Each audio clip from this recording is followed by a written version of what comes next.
Hi, I'm Phoenix. I use they, them pronouns. And I'm Eve. I use any pronouns. And this month, on Hearth and Tome, we are discussing A Tempest of Tea by Hafsah Faizal. So let's jump right in. Let's.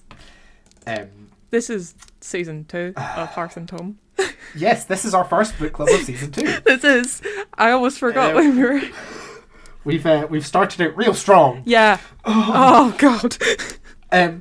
Buckle in, folks, because I think it is fair to say this is probably going to be a long one. Yeah, this is. There's going to be a lot of ranting. Mm-hmm. We did not love this book. Yep. I have many a picture of just the pages of stuff I don't like. Yeah. And also, just for fun context, Eve finished reading this book earlier today. Literally, like an hour ago.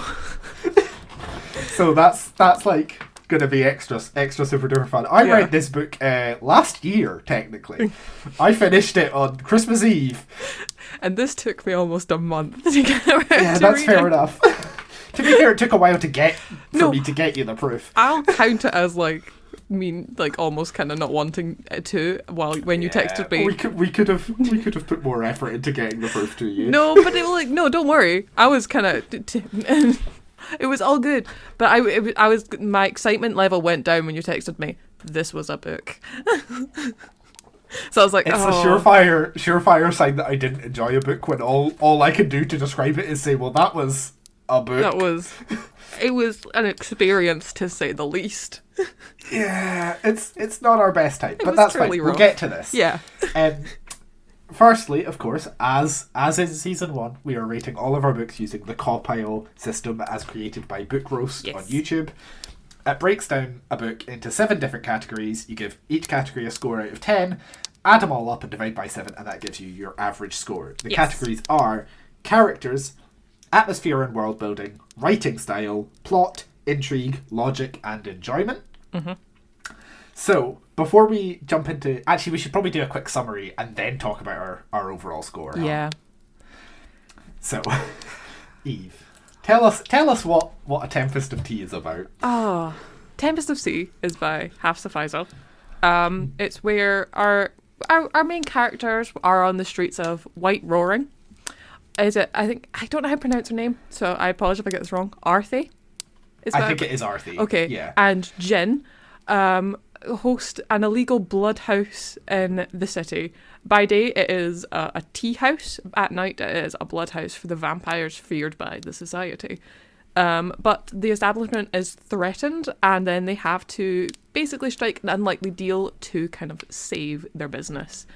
Meaning they had to collect a ragtag bunch of outcasts and basically go on a big heist to steal something. Yeah. Mm-hmm. They do a heist from this high society vampire organization. Yeah. Which on the face of it sounds really good. Interesting. In reality. Oh. Yeah. I had such high hopes. I honestly. Yeah, I had hopes. Mm-hmm. I wouldn't say I had high hopes because it sounded it's not normally my sort of book. I was also aware that it's been very hyped on TikTok, which is never a good sign for me personally. Yeah. So I wasn't that high hopes going into it, but it did sound really interesting. So I'd hoped that it would be good. Yeah. We'll get to why we didn't love it. Yeah. But first, we've got a little addition to the podcast for season 2. We thought, since we are, after all, a lovely little tavern, that for each of our books that we read for book club, we should each come up with a themed drink. And when I say come up with, I don't mean create. Yeah, no. I mean find. Find, steal, pilfer.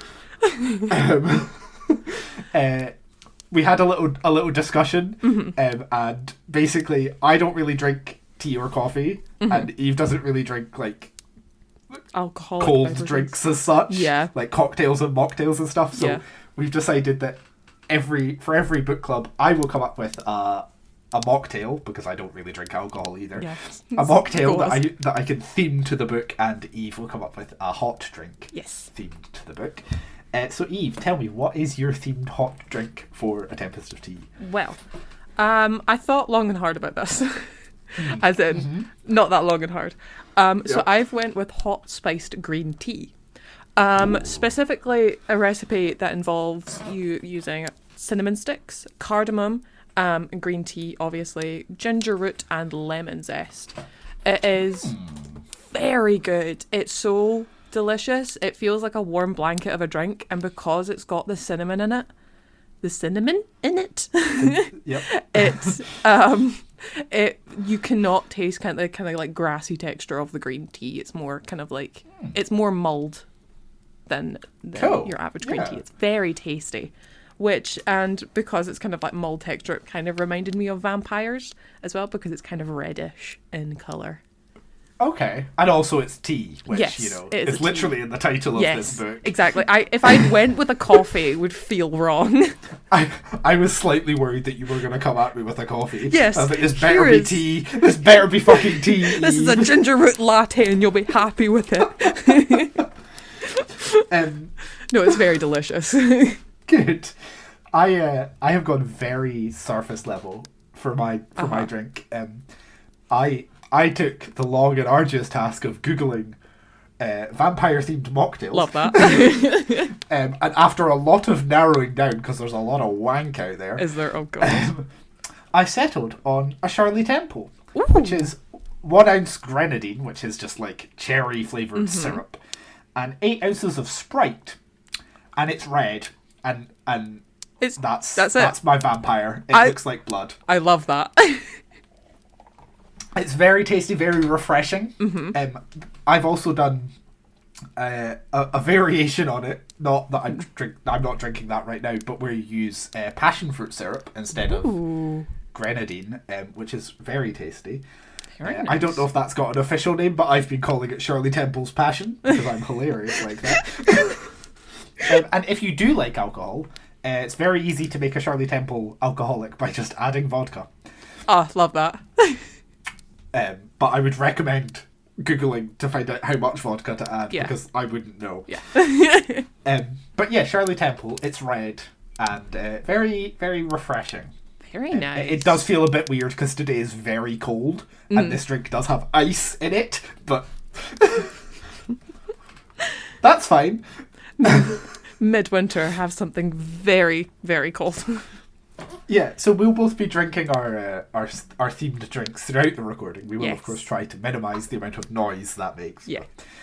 But, I make no promises. Yes, if you would like to drink along, we will. I'm sure we'll pop the drinks in like social media and stuff when this episode goes up, so that you can make the drink and drink along while you listen if you want to. Okay, let's talk about this. Eve, don't threaten. What was your score? What was your average? So I, just before the recording, I was like, this is really low. I'll up it a little bit. So it's a 3. Okay. I've ended up with a 4.6. Oh, okay. Good. Which was like slightly higher than I expected it to be. But I kind of wonder if that's partially because, like I said, I read this on Christmas Eve. And I did this compile for it like yesterday. Or so. So it was just like there was like a month, well, a few weeks between me reading it and me doing this scoring, so I don't know if that might have affected how I felt about it. To be fair, I was very angry. Yeah. An hour ago, I was extremely angry. Before we launch into like the detailed parts, I think it's fair to say that we both felt like this was a book created entirely on tropes. Yes. I have a list of tropes that I recognised. And not only do I think that that's, a bit shit, and I'm sure you could do it well, but I don't feel like this was done well. I think it is a sign of the state of the book industry. God, yeah. Right? The regurgitation of just crap. I don't blame Hafsah Faizal for this. Yeah. I think it is an issue with publishing as a whole. that increasingly, instead of writing a book because you've come up with a good story and you write this book and then try and get it published, nowadays it seems to be, I'm going to write an enemies to lovers because enemies to lovers will get this book published. Because if I say it's enemies to lovers enough times, then the publisher will be like, oh great, enemies to lovers, we'll take that. And then they can advertise it by saying enemies to lovers over and over and over on TikTok and Instagram and all this shit. I am so sick of it. I think, not to sound too much like a fucking boomer, but I think it is doing a genuine disservice to the book industry. Yes. That publishing seems to be based on like fucking tropes and what's popular on TikTok rather than hey, this book actually sounds good. Yeah. And it makes me mad. It's truly a disservice to the book industry. There are really good books that are not getting published because there's so much regurgitation of the same tropes and the same story over and over again at the moment. And I'm getting a little bit sick of it. And there's also really good books that do get published but get no attention. Exactly. And very little advertising from the publishers because they're not trope-based. If you're not an already established author, it's very hard to get your book published at the moment because of this. Which, like, has always been the case, but I think it is much harder now because if you're wanting to get your book published as a debut author, it feels like you've got to play to the tropes, right? You've got to advertise it based on the tropes that are in it rather than based on the content of the book. Exactly.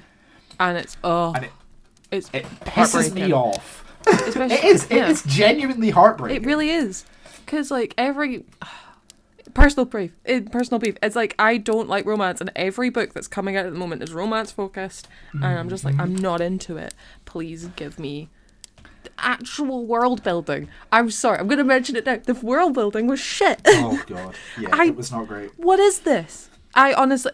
Because it's a good concept, but it's just overrun and overriddled with tropes that make no sense and have no purpose of being in the fucking book. Yeah, it's just This could have been it could have been so better. It could have been. It really could have been. Very good book. Yeah. It has a really interesting concept. And it falls so flat because it's like, oh, I need to tick off the box. This is not to sound like I don't want to sound like one of those people be like, oh, diversity checklist, because it's not that. No, It's the fact that it feels like you've got to tick off which tropes you've managed to squeeze into your book. Like, oh good, there's the scene where somebody holds a knife to somebody else's throat sexily. Oh God, yeah. Check. I don't want that. I mean, I do, but I don't want that to be the basis that books are published on. And as a bookseller, it really makes me sad. Yeah. Because, like we're the ones who have to try and sell these books, and our bookshop is not in an area where these books sell well. Yeah. The vast majority of our customers are women over 60. They don't want this shit. They don't. And we get tons of it coming in from publishers because publishers sell it. And they hype it up and but like it's gonna be crap. We end up with it and then it doesn't sell and we end up returning it. Yeah, exactly. We have these like 6 quite pretty Cassandra Clare hardbacks that have been sitting on our shelves in the bookshop for months. Yeah. That nobody's ever bought and nobody's ever going to buy. And it infuriates me. It's so it really annoying. does. And this book I feel like, will do well. This book will really do well. Because it's going to be big on TikTok, because it has all these TikTok tropes that will market them to these specific TikTok-based people that will really, really like it. But the book itself is just not good. It doesn't... I feel like this book was written for TikTok.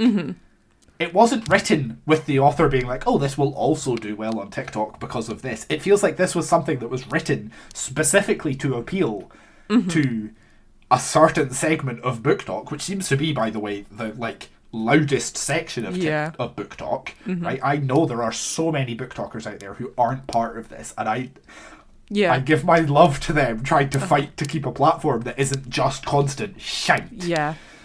But so many book talkers, this is TikTok bait. That's what this is. It really truly is.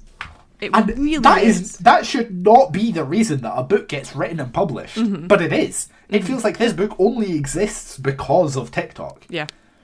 And if this book had come out even a decade ago, it would not be getting the attention it's getting. No. Because it's not good. No. Most of the stuff that is currently in it would have been taken out if it was published a few years ago. I think as well, this goes to a slightly unrelated but definitely connected issue. This book is advertised as YA. Yeah. Right? Oh, yep. It's not explicit, but there is stuff in this that I think most parents probably don't want their teenager reading. Yes. And it is a recurring theme in the past few years, that stuff gets advertised as YA with content in it that is not for teenagers. Because young adult books are not really being aimed at teenagers anymore. No. They're being aimed at older people who are reading this sort of stuff. And that's fine. You should absolutely read what you like. But I think it becomes an issue when this stuff starts getting sold as young adult, and it's not for teenagers. Yeah. It's not. And I'm not trying to be like purity-y or anything like that, but I think there is a point at which it's like, this is not actually like something that most teenagers should be reading. Exactly. But because some 30-year-old on fucking Book Talk wants to be able to read this and likes the vibe of YA, so much YA now is being written with what is frankly adult content in it. Yeah. And it's a shame for all those teenagers who don't want to read shit like this. But it's also very icky as well that you're including that content about teenagers. Yeah. They're minors. Yeah. This is weird. It's really not okay. Yeah. And I know for a fact that there are so many young people, so many teenagers now who really struggle to read books because they feel like there's nothing being made for them, because most YA is shit like this. Yeah. Where it's not actually aimed at them.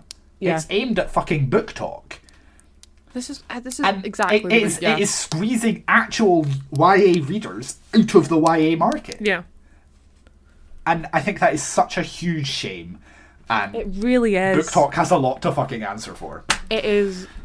Once again, it's absolutely heartbreaking, because what the sheer amount of like NSFW, well, not NSFW, but kind of like almost being published or being included in books makes me uncomfortable, like extremely uncomfortable, because no one wants to read that. It's mainly for, this is why it shouldn't be marketed as YA.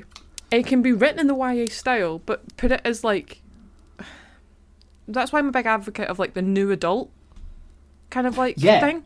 Market it as that. Don't put YA on it. YA should be younger audiences that don't include scenes that are included in here. Yeah. New adult exists for a reason. Exactly. Right? New adult is intentionally books and content that have that YA feel to them in terms of the like vibes and stuff, but are aimed at people who are frankly not minors. Exactly. Right? Like, that's what it's for. It's for people who are like 16 and up. Yeah. Who are happy and are comfortable to read a bit of smut every now and then. Yeah. And I think that books like this need to be pushed as new adult so that YA can remain books that are actually safe for minors to read without being made uncomfortable by the constant sexual tension. Yeah. No because one that's that. Not... But it also sets like a precedent in their lives of like, this is what you should also be experiencing as well. Yeah, which is like, I think that's part of it. Hugely and don't get fake. me wrong, lots of teenagers are having sex. That's undeniable. That's just a fact of life. But a lot of them aren't. A lot of them aren't. Exactly. You know, and a lot of them don't want to be thinking about sex because they're 13, 14, and they just want to read a book that features characters who are their sort of age and dealing with their sort of problems, and not also constantly being sexual. Exactly. It's the constant sexualization. Again, I hate it. I don't want to sound prudish, but there is a fact of the matter that, like, at a certain point, we're talking about minors. Like, it's strange. It's important that they be able to read books that are aimed at them. Yeah. And not books that are aimed at some 30-something who likes going back and reading YA books. And again, like, I don't want to shit on anybody's reading habits. I read lots of YA. A lot of people do, and that's great. But I think it needs to remain that YA is published for teenagers. And New Adult exists for a reason. So that all of that content that is, frankly, not for teenagers can go in New Adult. Exactly. Because sometimes... It pisses me off. Yeah. Sometimes in the shop, I've had to, like, say to parents, by the way, this includes sexual scenes. I don't know if you'll... Parents coming in being like, oh, my 14-year-old heard about this book on TikTok, and it's like Sarah J. Maas. Oh, God, and I have to tell the parent, I'm like, this is, like, explicit, by the way. And I'm not trying to get the kid in trouble. Yeah. But... Because they probably don't know. Yeah! But it's purely so people deserve know. to be... To know these things and to be able to make these choices and be like, actually, my child isn't ready for that. Yeah. Or like the child's decision as well. Yeah. This is why you should put trigger warnings as well in the front of books so you know what you're getting into. Like, this book will include such and such and such. It's like films have age ratings. Yeah. Right?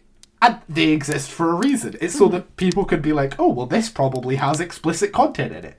Now, obviously, I'm not saying we should start sticking like an 18 on the side of every book with they're books. Yeah. But still. But I think there's a point at which, like, you should be able to let your 14-year-old safely browse the YA section of a bookshop without have to worry that there's books in there that are probably smutty. Yeah. Because it's going to be a lot of them. Yeah. Because a lot of smutty romance looks like teen YA. Yeah. Because of the art style and the illustrations that are being used. Not that I don't like the illustration style. I genuinely do. Yeah. But still. Show that it's for adults.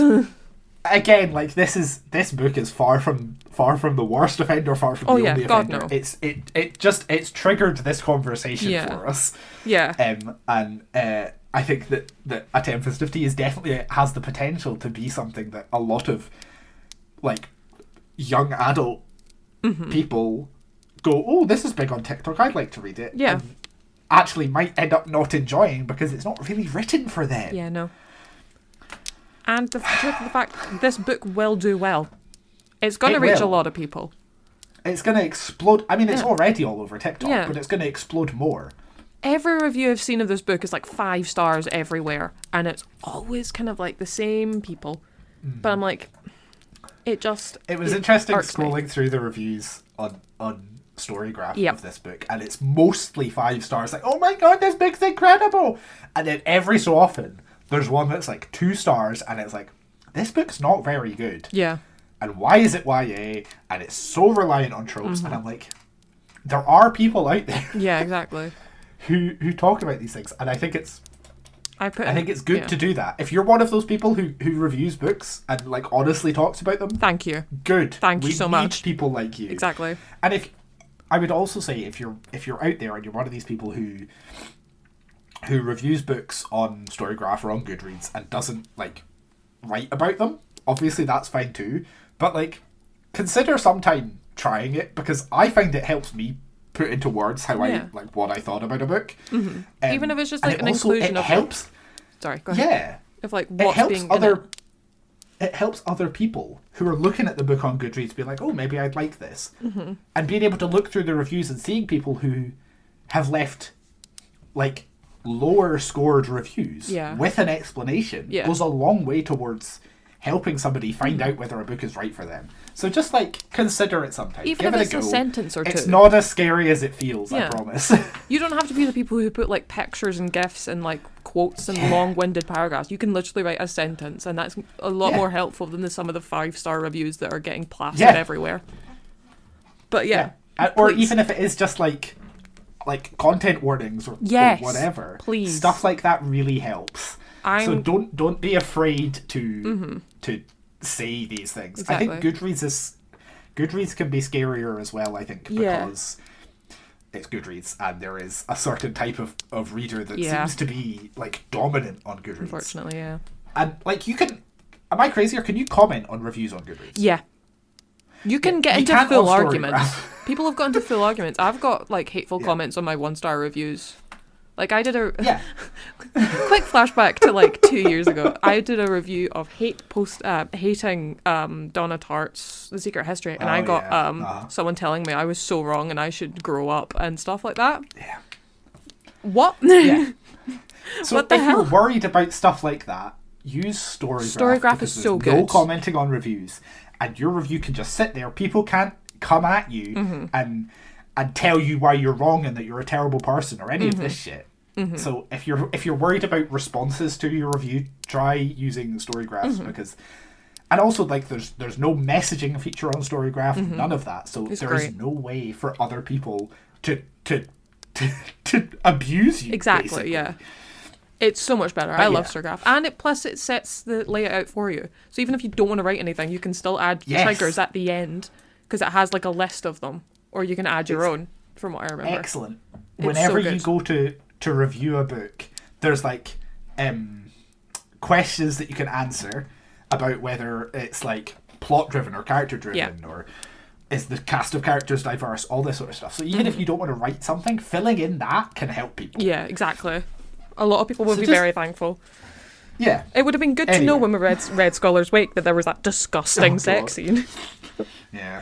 But, yeah. Okay. Rough. Now that like 15-minute rant is over. Oh my god, yeah. You're welcome. Everyone. Let's talk about this book specifically. Yeah. Okay. Characters. 2. 3. A lot of these characters are boring as hell. Yeah. They are... Yeah, they're really flat. They are trope-based characters. Yeah. I should say as well. Because I got really angry because there is... The main character is, once again, chosen one. Semi. She's a half vampire, half human. She's also able to... She got a gun that can transform into other weapons and has been the only person able to, like, pull it out of this... Get it? Or something? I can't even remember. So... This is I have seen a lot of people be like, oh, it's a King Arthur retelling, right? And I understand where they're coming from, and it does get advertised as that, but it's not really a King Arthur retelling. No. She's not the one true king. And also, I would say, the reason that she is able to like pull it out of the stone or whatever is because she works out that it's like the actual ruler has like set it up so that it's physically impossible to take it out. And she like reverse engineers the system that they use and like tricks it into getting it out. Yeah. And like this is all about how clever and genius she is and why she's so brilliant and smart. Oh my god. She infuriated me so much by how much of like, I'm so brilliant, I was able to do this. Oh my gosh, look at me go. There's like tons of like, it was so annoying. There was at one point, I think I texted you like a week ago, a week into reading it, and I was like, I read every sentence and I'm just like, oh my god, you're just being so edgelordy. You're just like, you're the best at everything. There is no consequences to her actions, ever. Yeah. It's, Did we actually say her name? Arthi. Her name is Arthi. Arthi. Yeah. Arthi Casimir, which is, Arthi, Arthur, that's obviously. Yeah. And I think the weapon is called, like, Caliber or something, right? But, anyway.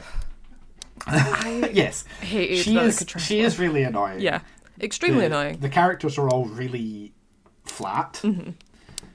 And also, like, there's not character development. There is nothing character development. There is not character development. And I think I've already seen some people in reviews for this book basically saying that there is character development. And I think the reason is that there are a lot of moments where it's like, instead of character development, let's have a gasp reveal about a character. Oh my god, that was so funny.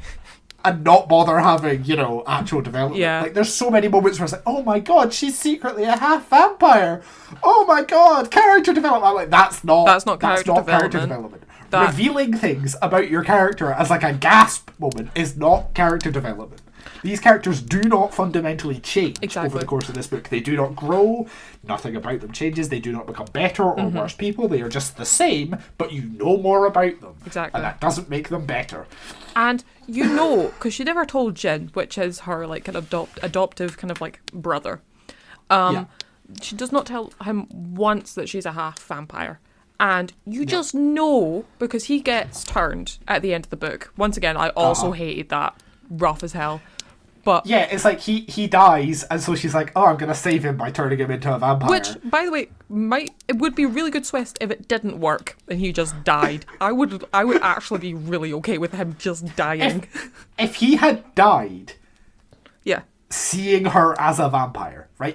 If she had been revealed to him as having held this secret for her eight or 10 or 8 years that they've like known each other. Yeah. If he discovered that she was a vampire and had never told him for all those years, and then he died, that would be heartbreaking. That would, right? But it would also be that would have been a really powerful moment of him and her, and it's like she realizes that he has died, disappointed in her for keeping this secret. That could have been a real character moment, but instead it works. And then he leaves because he's mad at her because she's a vampire. Yeah. But also in book 2, bet he's gonna like forgive her like that, like straight away. Oh, absolutely. Like, what's the point of this because whole she's thing Arthie, happening? and Arthie's so brilliant, so she has to be forgiven. Arthie's so perfect. I love her so much. Arthie is a horrible person. They're all horrible people, namely Arthie. Yep. She makes fun of Flick a lot. Yep. She uses... And for no real reason. No real reason. Flick was actually fine. The only reason that she makes fun of Flick, literally, is because Flick and Jin are like attracted to each other, and Arthie is clearly jealous of the fact that Jin would rather spend time with Flick. Right. And I'm like, why are you surprised, Arthie? You're a twat. Exactly. Like, exactly. Be nice. Maybe people will want to spend time with you. Wild idea. Oh my god. And it's like, there's no character development at all. But it was just this thing of like, there is no plot development either with the fact that they're constantly pulling secrets out of their ass. Like, to deal with every situation they have to deal with instead of actually doing something cool. They're just revealing people's secrets of characters that don't matter and shouldn't have to be there. Yeah. What is the point? Like the entire... I can't even remember what the oh my god, wait. The place... The Anthurium. The Ethereum? Oh, the... The Ethereum? Ethereum. Yeah. Because they deal with a couple guards like on the outside and to get in and stuff, and she just walks up to the guy, full confidence, reveals a secret, he lets her in.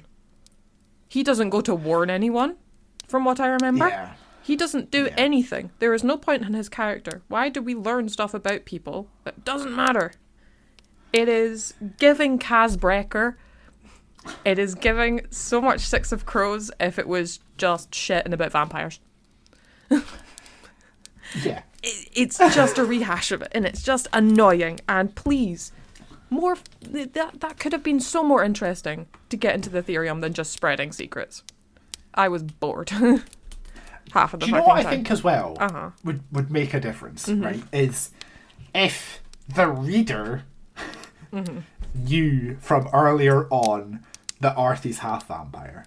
Because then Arthie's character arc can be more about the fact that she is keeping this secret. And then you have like a more development that you can give her about like she learns to trust and she realizes that she should trust Jin with her secret.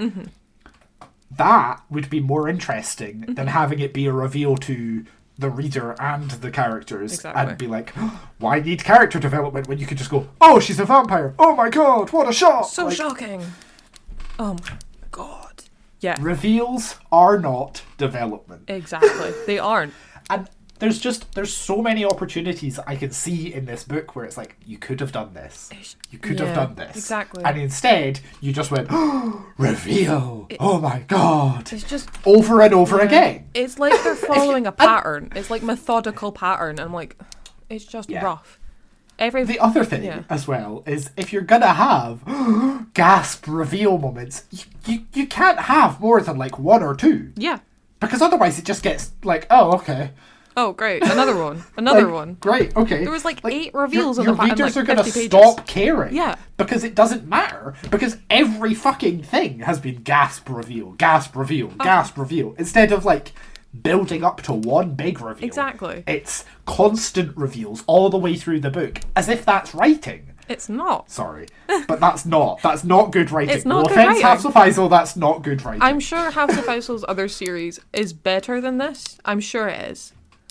But it's rough. It's really rough. Okay, I'm gonna segue us into one specific character that gave me the absolute ick. Laith. Yep. Kill him. So Laith is a guy from another country that's been under some sort of curse where they couldn't leave and nobody could get in for like centuries or thousands of years or whatever. That's interesting. That's really interesting. And secretly he's a vampire hunter. Yeah. Right? Uh-huh. Both interesting things, right? You've got this weird, shitty romance between him and Arthi, which could have been interesting if you were playing off the like vampire hunter thing, you know? Mm-hmm.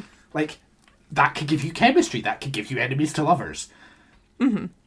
But instead, he's just like kind of creepy from the start. Extremely creepy. The first time they meet, he's like, "Oh, hello like, there," flirting with her. Like, no, leave her alone. Or if it would have been interesting if he knew the entire time that she was a vampire or something like that.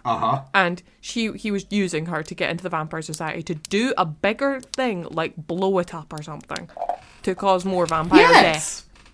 His character was shot to shit. He did nothing for the plot. Absolutely nothing. He does have a cat, though. He does have a cat. I appreciated the cat. The cat was the defining moment. Every time the cat showed up, there was a smile on my face. But the one good character in this book, the cat who doesn't speak and just kind of like goes around causing mayhem. If that cat started fucking talking, oh my god, I think I would have thrown the book across. Oh my god, same. If he had a personality, I would have like just died. But he's just. The cat was his saving grace. Otherwise, he's a creepy motherfucker. He breaks into her room. He kind of like... Oh my god, the picture I sent you of the... I'm going to pull it up. I don't care. I'm quoting this shit because it was truly awful. When he said that... Oh, I loathed you, Arthur. I hated you for the span of a heartache before I realised how much I craved you. And I know you yearned the same for me. Shoot me in the face. Absolutely not. That was the worst thing I've ever read. Okay? Well, probably not the worst, but I'm really quite mad at this book. What is this? This is not romance. This is not tension. This is shit. Yeah. Just write actual longing or like give them the semblance of character development that spans this romance. Or make it not do the romance in the next book. Yeah. Not all the romance has to happen in the first book.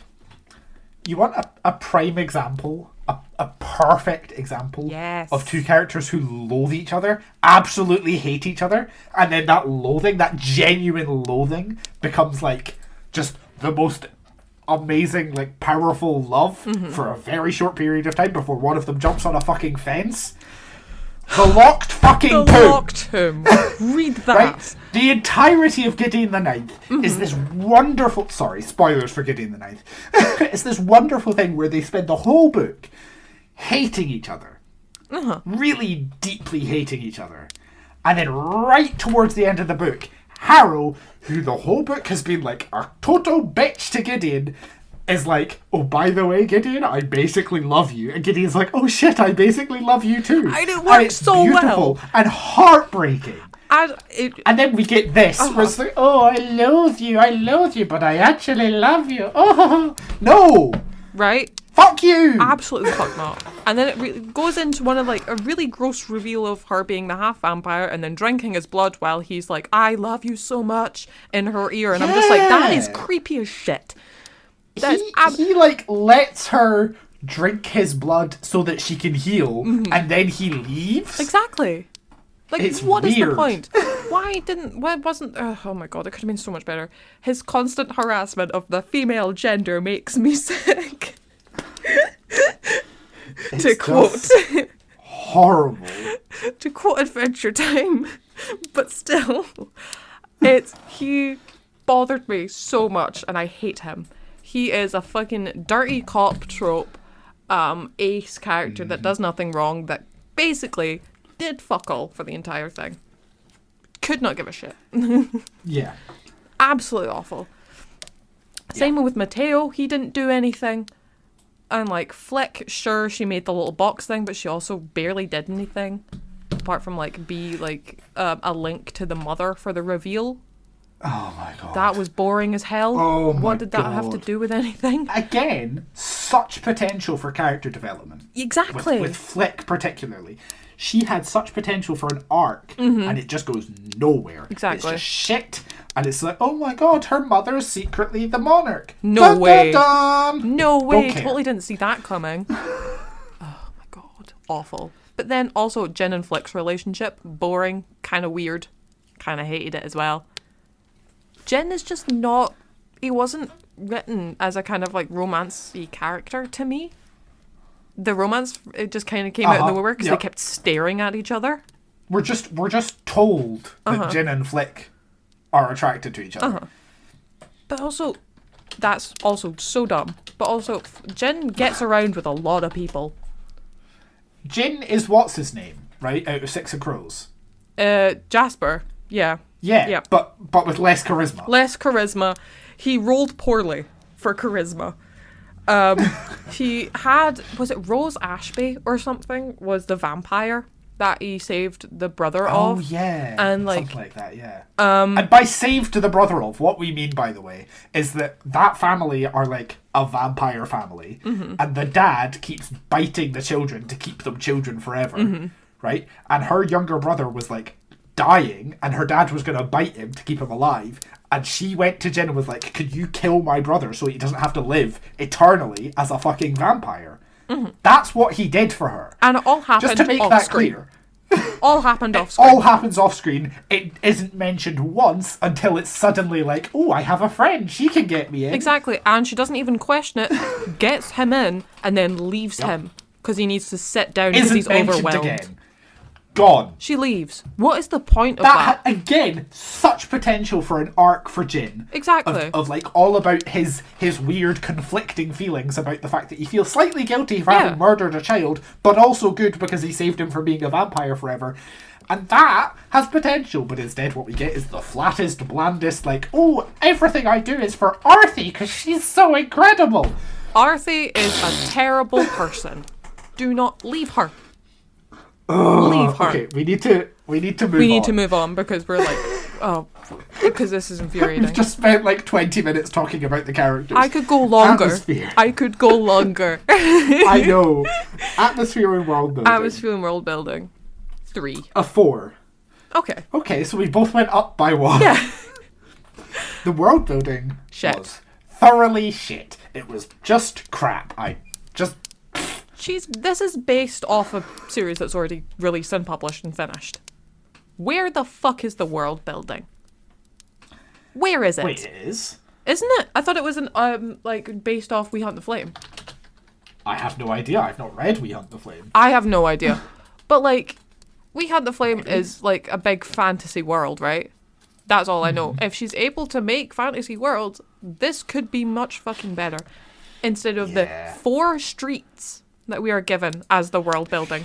I, for 90% of the book, didn't realise the Anthurium was 2 streets away from their shop. Yep, it's right fucking It's right there. I thought it was going to be like a whole quest to find where it is, like interrogating vampires to find the location, and then get in. You would think, as well, that in this society, supposedly, vampires kind of hated, right? Like, they are not socially accepted, nobody likes vampires, like, that's the whole thing, right? Is that like a few years back, there was like this terrible massacre done by a half-vampire who killed a bunch of humans, and ever since then, humans have hated vampires. So why the fuck is there this massive public building that everybody fucking knows is the headquarters of this like high society vampire group?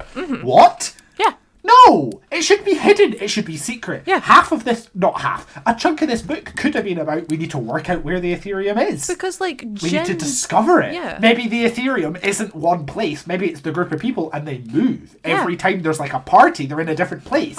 Because they're secret. Because it's a fucking vampire society. And everybody hates vampires. Not a dedicated it's just building. this big, ornate building 2 streets away from their fucking shop. And when they arrive to the Ethereum, there's a huge crowd of people going in and out. Yup. Like, that is dumb. Get people to go like underground or something to get into the place. Especially because, as well, they're fucking vampires. The start of this book, Yeah. like the first like scene, is Arthur and Jin extorting this guy Matteo, who's like a famous artist, and the way that they are able to blackmail him is basically because Arthur's like, hey, I know you're a vampire, and I will tell people, right? So clearly, people knowing that you're a vampire is some sort of fucking threat. But apparently we're just allowed to fucking queue up outside the Ethereum, a bunch of vampires, and there's not people being like, boo, vampires, pelt them with tomatoes. Like, what? Thank you. Because, like, also... Inconsistent, fucking shit-ass world building. Exactly. Ugh! Because, like, there could have been scenes of, like, people, like, being threatened with being a vampire even though they're not a vampire, and what happens when people find out you're a vampire. Like, why are there why are there not more things about like everybody thought this character was a vampire and so they got like harassed and assaulted and terrible things happen? That should be happening in this world where supposedly vampires are like the scum of the fucking earth. Once again, no consequences for their actions. Just no consequences. Bad. It's just bad world building. If you're gonna tell me that vampires are like hated by society, show me that too. Exactly. Make me believe it. Instead of telling me that and then being like, oh, but here's all the ways that's not true. Yeah. Bullshit. Such bullshit. utter bullshit. Also, absolutely. What the fuck? Also, the name... Okay, I'm going to bring it up now because I'm pissed off about these names, by the way. It's location names as well. Hate them. The shop name, Spindrift, not at all exciting. White Roaring, hate that name for a city. The specific street names as well really piss me off. It's like you Googled popular street names and just took the first one, because there is Stoker Lane, where they sneak around to get into the Ethereum, and there is Nimble Street. It's because it's meant to sound like Victorian London. That's the vibe. But there's better street names in Victorian London than that shit. Yup. There was also kind of like... literally, on the map, there is literally just locations that says Palace, or there's one that says Coffee House. And I'm just like, Kinsey Avenue. Like, better names, please. For literally everything. Would be appreciated. It's all Can a I bit also shit. just add on world building that the vampires are really dull. Oh my god, thank you. Yes. Right? They do nothing. Vampires, quite easy for vampires to be like cool and like kind of sexy. Right? Like it's easy to make vampires like an exciting sort of thing. Not in this fucking book, they're not. Yep. They're just sort of there. They don't do much. Matteo literally does nothing after he's been threatened. Oh, it's just so... He just goes along with it. They're just uninteresting. Yeah. Also... And, like, there's so many books about vampires. You need to make your vampire book stand out somehow. Exactly. It's like they never even went Come up and with read something. Like, just shake it up a bit instead of just, oh yeah, they're just vampires. Yeah. Like, think of another name for vampires as well. And don't just like, outright say vampires. Exactly. Say like bloodsuckers or something. Or like name them something different to add that other bit of like extra world building of what the local people call them.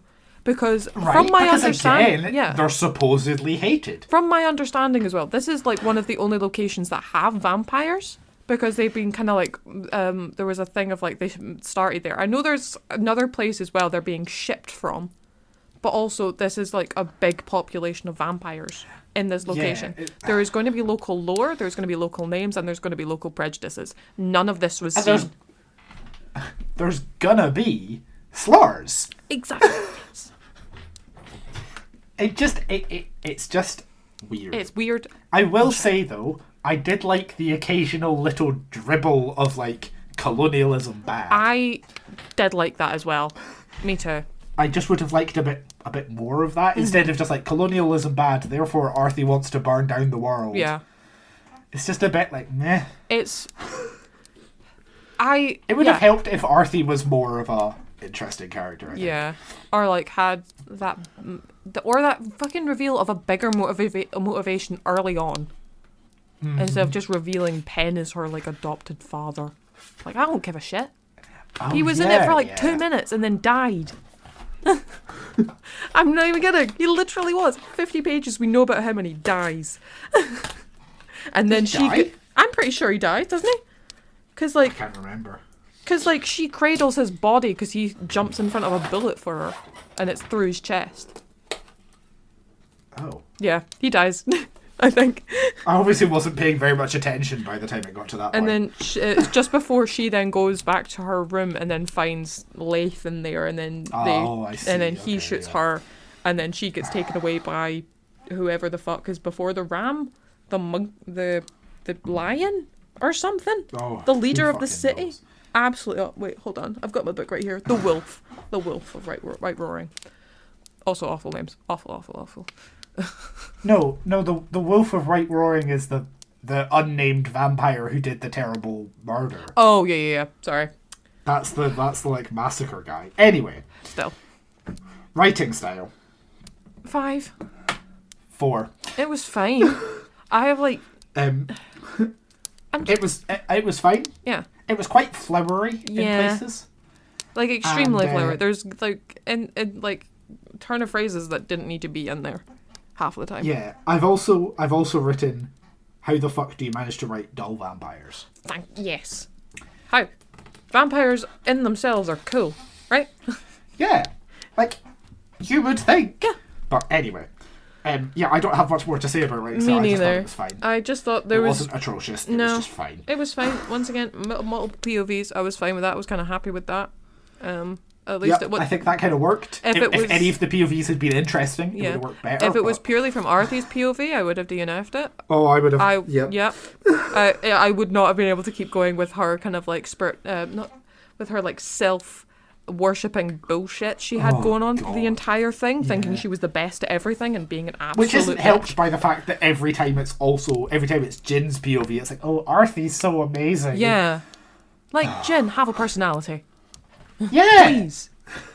Please have a personality. I know you're a fuckboy and that is also your personality. And you also, for some reason, in that one chapter, really get into fashion. But please be consistent. I beg of you. Okay. I'm just going to power on. Yep. Plot. 4. I gave it a 6. 4, yeah. In itself, the plot ideas are fine. The concept is good. Yes. The execution? Bullshit. I feel like, and this isn't saying much, I feel like the plot is the strongest aspect of the book. Yeah. Because heists are cool. Yeah, heists are cool. They are one of my favourite fantasy things to read, is a good heist. Love a good heist. That said, though, considering that this is a heist thing, what I want in a heist story is heist planning. Yes, I love when they plan a heist. Conversations about like planning the heist and how they're going to get in.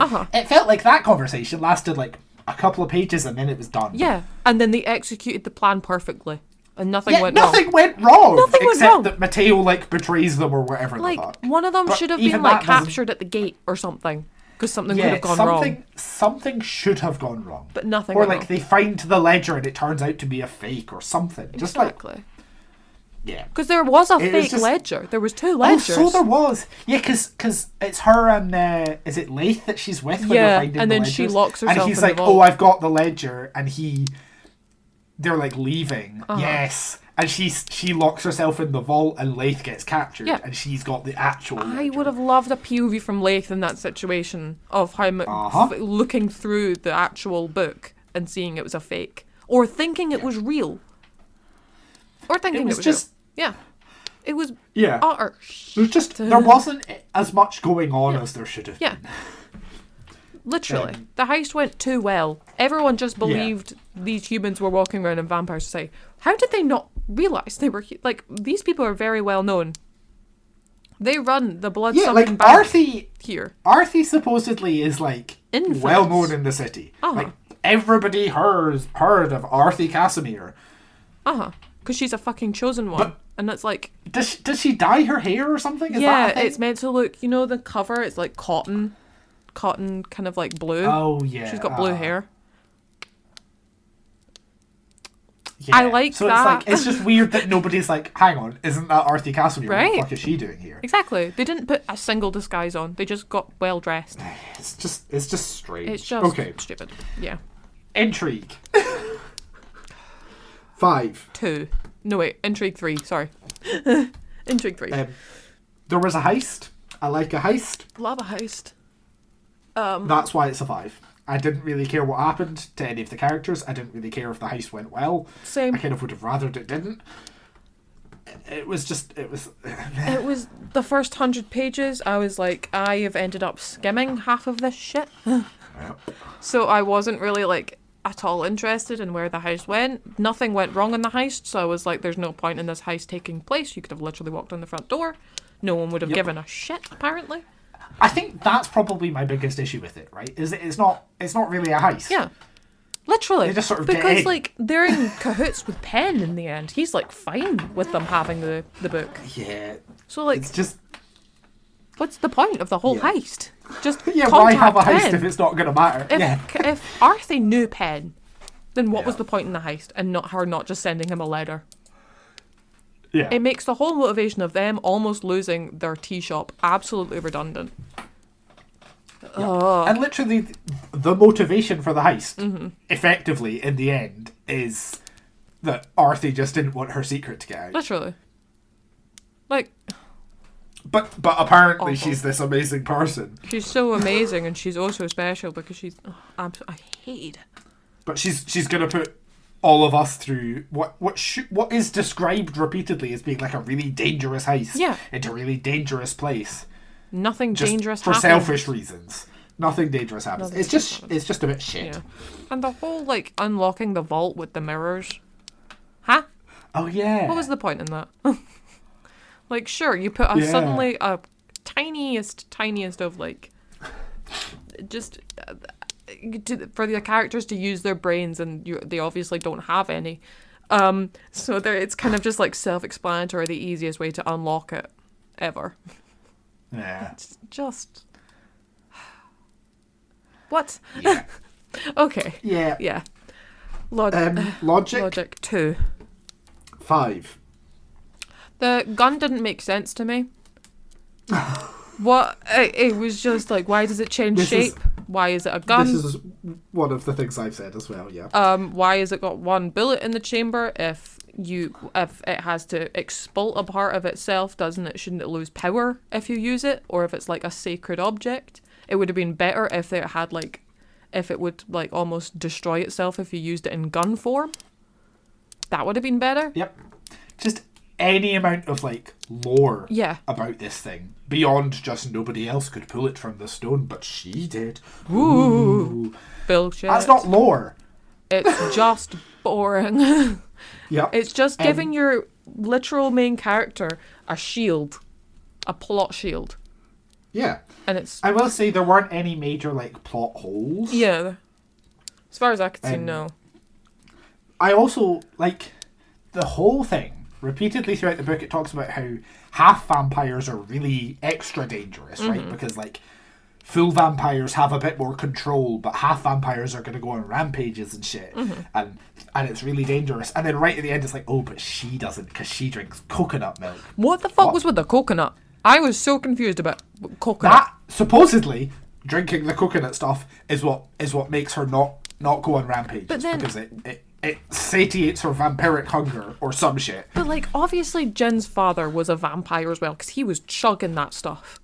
Well, his parents were scientists who were trying to work on like a cure or something. So like a way to help. Yeah. To like let vampires feed without, or cure for vampire. I can't remember. I didn't pay enough attention clearly. But it just felt like it's just like, oh, half vampires are really dangerous and they can't control themselves and they go on rampages. Oh, but Arthur can. Yeah. Arthur can control herself because she's Arthur Casimir and she's really smart. Mm-hmm. Even though she never uses her brain actually once in the entire book. It's really shit. It is really shit. To have your fucking protagonist who is just like wonderful and incredible and so smart and she's not like other vampires. She's not like other girls. She's a half vampire. It's just so wank. It would have made sense if you used the fact that maybe she'd like hypnotized everyone into loving her because if they found out, or she could erase people's memories and stuff like vampires can do with their glamoring or something. That would have been interesting. But instead, what we have is her basically just manipulating people, and everybody she manipulates is like, "Oh, Arthur, you're so wonderful and great." But she's so horrible. You know what I would have really liked is if there was more stuff about Flick not liking Arthur. Yes. Because she can see how much Arthur manipulates Jin. Yeah. Or something like that. Instead of just Flick also being like, "Oh, Arthur, she's so amazing and I'm kind of jealous." Because like when the shop's burning down, right? Like Jin goes in to save Arthur. Mm-hmm. How does she pass out in there, by the way? For one, because she's a vampire. She probably doesn't need to breathe. But I guess vampires maybe have an issue with fire. Yeah, but like so does Jin psychologically. And then fucking Flick comes in like a knight in shining armor, and they all get out, and then as soon as they do, and then someone shows up, can't remember who it is, and they just start making out. There is no kind of like repercussions from breathing in the smoke or anything. Yeah. Give semi-realistic stuff, please. I was so like, why these people are just going at each other, and that their fucking tea shop is gone. That was also another issue I had. They never actually did business. Yeah. Once. Yeah. Which really irked me. I was like, please just show like a day in the shop of you guys actually selling tea. Please. But no. No. Absolutely not. It was just But subpar. Be great to have like a cozy fantasy vampire tea shop. Anybody? Oh, I would love that. I would love that so much. Oh, Travis. Somebody out there make it. Travis, if you're listening, I know you liked your tweet for your book in the month of December. So if you're listening, can you please turn on the fucking bat signal for Travis Baldry? It's literally just like an orc in the sky. It's a cup of coffee in the sky. Viv's face projected on the sky. And he looks up and he's like, "Oh, somebody needs me." Dons his bat suit and then just comes. Dons his really cozy hoodie and it's like, "I'm here." It's a bat suit, but with like a comfy hood on it. Exactly. It's got little what ears. Would happen if you combine like a Batman suit with like one of those wearable blankets? Yeah. It's got like, and like there's little like dents in like the sleeves bits, so it looks like wings. That would be so cute. It's basically Mothman. We're basically saying he's Mothman. Mothman. Yes, Travis Baldry, are you Mothman? Are you Mothman? Let us know. Let us know. Travis, if you want to, that would be not a bad idea. I love your writing. Okay. Enjoyment. 2. I also gave this a 5. Okay. Next. It was fine. Yeah. It was not for me. Yeah. I think it was a bit shit. Mm-hmm. But it, heist. Just like. Yeah.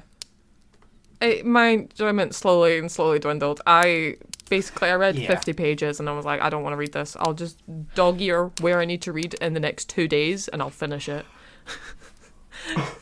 If I didn't have another really good book I'm reading at the same time, I would have like crumbled a little bit because it was rough.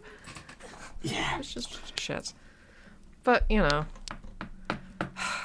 first book of fucking season 2. I know. What a way to start. Jesus.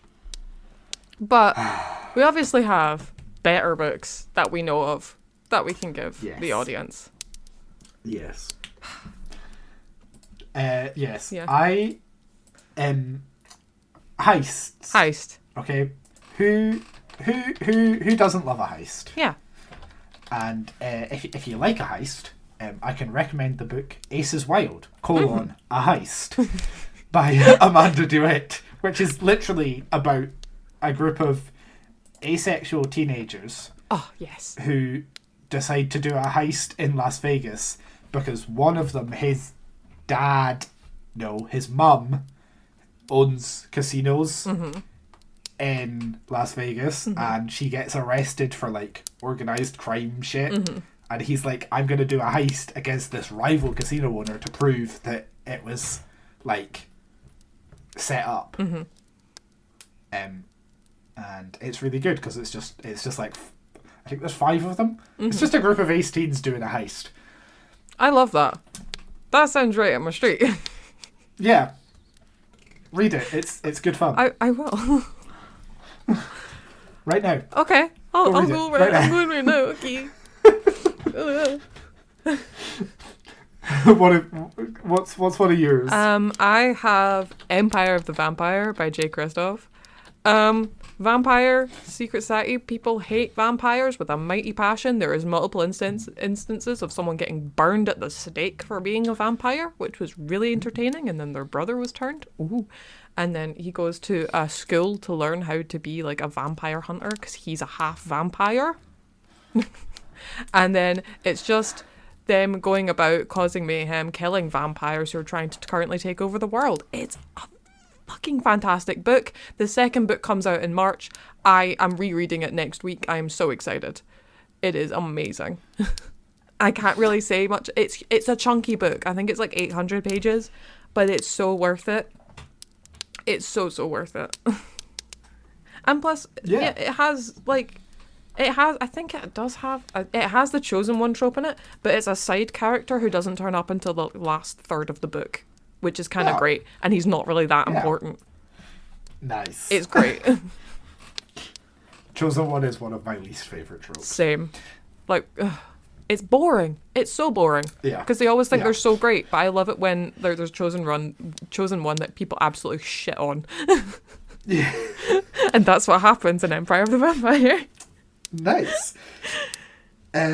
Also a heist, I have Dragonfall by L.R. Lamb, which is also like fantasy in a city and a heist, and is gay. Yeah. Oh yeah, there was no gay people. Main character is non-binary, and it's a heist. It's fantasy. There's a really sexy pickpocketing scene. Hell yeah. Shockingly, this book was not advertised as YA. Wow.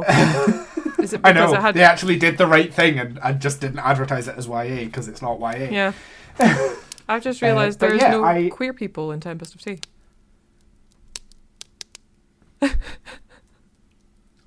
Huh. Is Jin not implied to be bisexual? I can't remember. It's not explicitly said ever. Just realised that. Oh, fuck off. That's a good point. But yeah, Dragonfall is a really fun like fantasy heist. Yeah. It's got dragons in it. It also does really cool stuff with different. So there's different POV characters, and each POV character has their own. For each of them, their chapters are written in a different tense. Mm-hmm.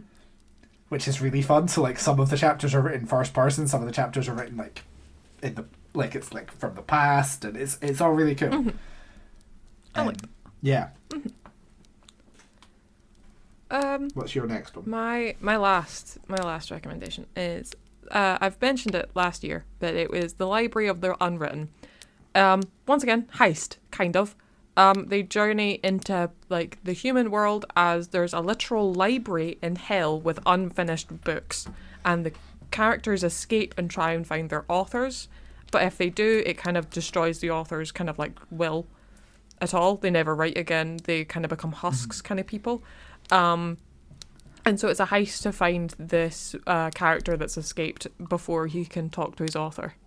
It's very fun, and it goes into a lot of different mythologies around death as well, which is so fun.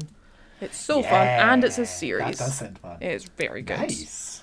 There's like ancient... give that one a read. It's ancient Egyptian gods as well, and it's so good. Oh, it's tasty. Yeah. Okay, I've got one more. Okay, go ahead. Which is... Oh, yeah, we're doing 3. Once and Future. Yeah, 3. Yeah, I've got another one there. Once and Future by... hang on. Can't remember the author's names. Corey McCarthy and A.R. Capetta. Which is actually King Arthur. It's actually a King Arthur retelling. It is... I can't remember if there's like inappropriate stuff in it or not, but it is also advertised as YA, and it's properly queer, and it's in space, and it's about this girl who is like a refugee from this planet that got like blockaded, and she crash lands on like a now massively abandoned Earth, and pulls a magical sword from a stone. Ooh. And then discovers that she is like the newest reincarnation of King Arthur, who is like reincarnated repeatedly over his life. And then she meets Merlin, who has been like aging backwards. Ooh. Ever since he first met Arthur. He's been like aging backwards, and now he's like a teenager. And then they go and fight like nasty, evil, cruel, oppressive government. Very nice. It's good fun, and there's a sequel which was also good fun. So if you like a bit of King Arthur stuff and queer stuff and space, then I can recommend Once and Future. And its sequel, Sword in the Stars, because those are both good. There's no heists, I don't think. You win some, you lose. But there is, overthrowing governments and being gay. So I love that. I do have, but I figured out what my last one was. I've not technically read this one, but it's on my TBR to be read, and it's The Guinevere Deception by Kirsten White. Ooh. It's from Guinevere's POV, but she's a princess in this world, who's going to Camelot to marry King Arthur, who she's never met, and she, because it's like Merlin's like solution to like save the magic or something. Sure. But like she's got a secret identity. She's actually a changeling. So she's giving up a lot to protect Camelot, so she's not actually Guinevere, but she must like navigate like the court system and like politics. But there's lots of like from what I know, there's a lot of jousts and knights being shitty and just general tomfoolery. I think it's queer, but I could be wrong. But it sounded up my street, so I bought it. So it sounded fun. Nice. Yeah, when you read it, you'll have to let me know. Because I just saw it on my shelf and I was like, oh shit, I still have. Yeah. And it's got a sequel. Yeah. It's a trilogy. I don't know if the third one's out yet, but there's a trilogy. Great. Yeah. Brave of you to buy the sequel before you've read the first book. Shush. But fair enough, Yeah. That's fine. Thank you. Okay. We made it. We made Fucking it. hell, we made Fuck, we made it somehow. I'm hopeful for next month's book. I'm hopeful. Yeah. I will say that. I think next one should be good. Yeah. Or at least not Shit. this bad. Which is, next month's book, is Sunbringer by Hannah Kaner. Yeah. Which is the sequel to Godkiller, which we read last year and kind of enjoyed. Yeah. We had a few gripes. But we'll see if the sequel, improves on any of those areas or if it just makes everything worse. Yeah. We'll determine. You'll have to sit here and listen to us. Or don't. If you don't read it, I don't really mind. No, you have to. You have to read it. You're contractually... If you've listened to this episode, you're contractually obliged to listen to the next one. If you You read have no choice now. shit, you can do that as well. It's going to be good. I have hopes. Once again, really pretty cover. I think it should be. I think it should be good. It does have a very pretty very cover. gorgeous. I'm quite looking forward to that. I think it should be all right. Yeah. We'll see. Yeah. I don't want to get my hopes up too much, but I think it should be good. Yeah. It'll be fine. Yeah. So we will see you. We'll have a talking in the tavern coming out between now and then. Yeah. So if check that out, because we're just talking everything books in Talking in the Tavern episodes, so there's usually not many spoilers about any books that we talk about. So yeah. Yeah, we try to keep spoilers to the minimum in Talking in the Tavern stuff, except for books that are, a bit older. Yeah. Yeah. And yeah, it's just more general sort of book talky stuff. So if you're worried about, getting spoiled for any book club stuff, you should be all good. We try not to do that. Unless it's Cryer's War or Red Scholar's Wake, then those books can we discuss them a lot because we absolutely despise them. So yeah. And now there's another one. Yippee! And then we will see you next month, of course, for another book club. Okay. And also, we hope you're enjoying our slightly altered stuff for season 2. We've got a slightly different little logo-y thing. We've got slightly different intros and outros. I'm so happy about that. We're having a bit of fun. Yeah. And we hope you enjoy the drinks. Let us know what you think. Let us know. Yeah. Yeah.